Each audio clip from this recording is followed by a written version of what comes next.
all, we would have to give all praise and gratitude to Allah subhanahu wa ta'ala. He is the one who gives authority. He's the one who takes away authority. We thank him for life and for good health.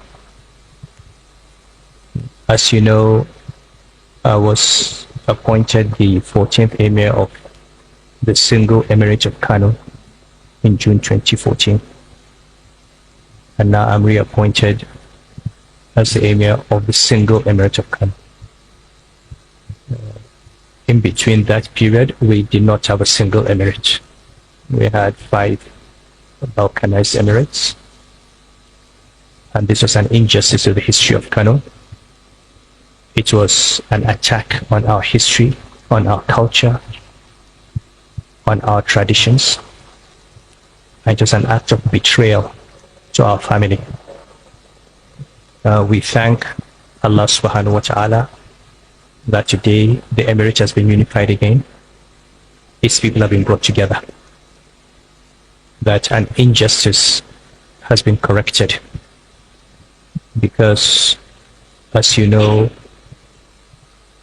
I was dethroned on an allegation of insubordination, which was never specified. I was never given an opportunity to defend myself, but I have never spoken about it because I always assumed that when the time is up, it is up. So today I thank God that God has remained, as we know, a faithful God who stands by justice.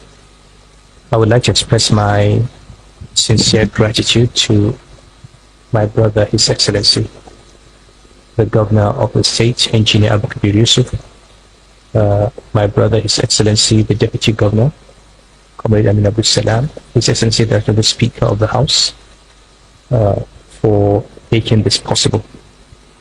I would also like to express my thanks to His Excellency, the President, Alhaji Shiwaju Bola Ahmed Tinubu, without whose principled stance of non-interference in the internal affairs of the state, this would not have been possible.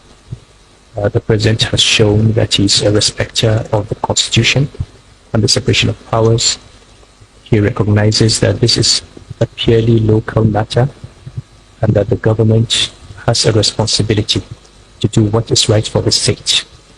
And I'm aware that he has resisted all pressure to get the federal government to be involved. I would also like to express gratitude to the security services. You have been in Kano the last few days.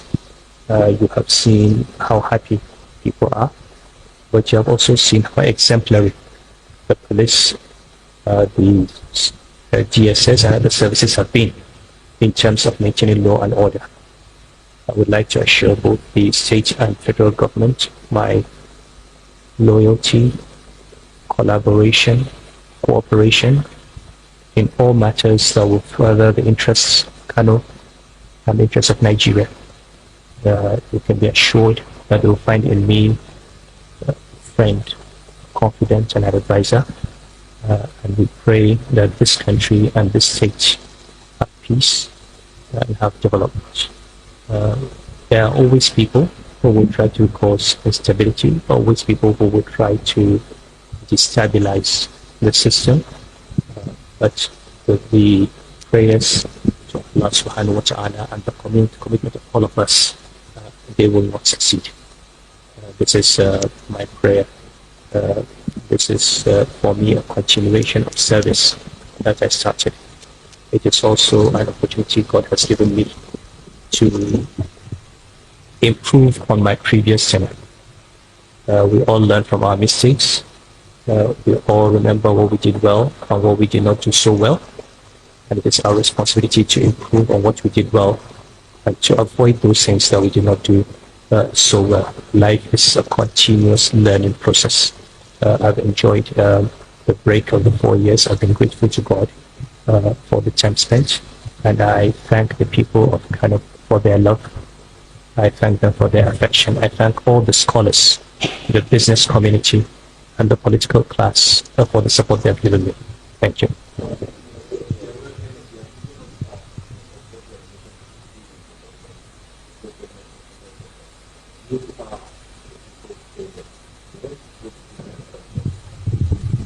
Well, first of all, my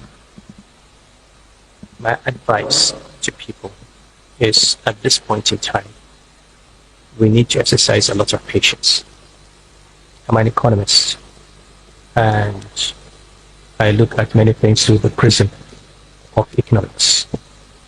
We are at a stage in our national development where some decisions have had to be taken, and people are going through difficult times.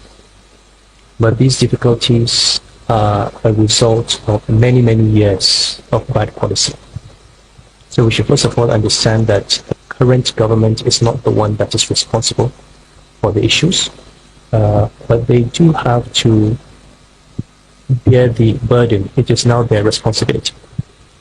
Now, anybody who knows economic crisis understands that these things take 2, 3, 4 years to work themselves out. We should not expect that because we have a new government that in 6 months all the problems of the previous 8 years will be eradicated. So first I would urge people to be patient. I would also urge them to be fair. I would also urge the government to understand that much as these difficulties are necessary, we have a responsibility to make them as short as possible and get out of this crisis as quickly as possible. So my primary role will have to be to continue to offer constructive advice to the government and also to the people, because we need to explain to them. Sometimes people get involved in politics and propaganda. It is easy to attack a government or attack the president or blame this or blame that. But sometimes with the best of intentions, there's nothing anyone can do about certain circumstances. The people of Kano have been known for their resilience. I would like to continue to urge them to focus on education and skills.